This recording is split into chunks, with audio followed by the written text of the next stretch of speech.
Republican Senator James Lankford. Senator Lankford, we were speaking earlier, of course, about the breaking news that we have here at CNN, but I wanted to sort of broaden out our conversation because, of course, you have a book out now and, of course, are working intensely on the tax bill in particular that is winding its way through Congress. And considering especially the impact of the tariffs that Donald Trump has put in place, are you confident that Republicans in Congress can actually get a tax bill done in time to potentially impact whether or not we end up in a recession? Oh, sure.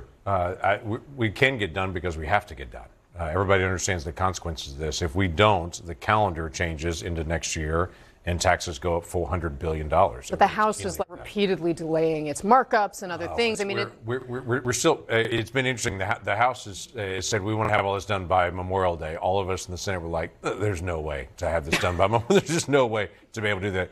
Tax stuff is extremely complicated, as everyone knows that does their taxes. It's extremely complicated, but when you're writing it, one piece affects another. So even when you make a decision on one aspect, if you've got some unanswered, as soon as you answer those, it affects the first one. So it just takes a while to get through. My target has always been by the end of July. If we get it done by the end of July, that gives 5 months for the IRS to promulgate all their rules and guidance to get us set up and ready for next year. Some of your colleagues have suggested they're open to raising taxes or at least allowing the top tax rate to rise back to where it was to pay for some of this tax bill. And this in some part reflects the changing nature of the Republican Party to be a more working class party. Would you be open to that? I wouldn't, actually. I'd like to not see rates raised on anybody at this point. This is very difficult to be able to do right now across the economy in that sense. So I'd like to be able to maintain rates where they are. Quite frankly, that was a major piece of the 2017 bill, was to be able to have rates where they are, lock them down, and to be able to keep them locked on that. And I've heard it. Again, with 21, 22 House members that are Republican House members and 53 in the Senate, you're going to get 4 or 5 people at times that raise ideas on it. But the vast majority have got to be able to get engaged and say, how do we actually resolve this?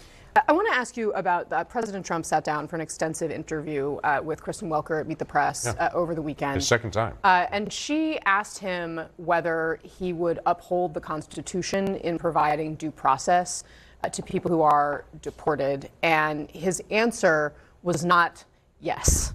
Are you confident that President Trump will uphold the Constitution? I am. I think his answer was, I've got good attorneys advising me on all those things, and they're going to make sure they get it right. What's been confusing on this is some people see due process like as an American citizen. That's a right to a jury trial. That's all those different things. That's not true for due process for someone who's not a citizen of the United States. It's a different process. It's often just literally what people call an immigration judge is not a typical federal judge or a state judge. This is someone that's in the bureaucracy, that their task for DHS is that task on it. So they're a government employee career. That's an immigration judge. So it's a very different process for it. But yes, there's a need to be able to give an opportunity for someone to be able to make an argument before they're removed in the country. It's just who is that and what is that process? All right. Senator Lankford, we are, of course, up against the clock. We're hitting time to hand over to Jake Tapper in the lead. I want to say thank you. The book is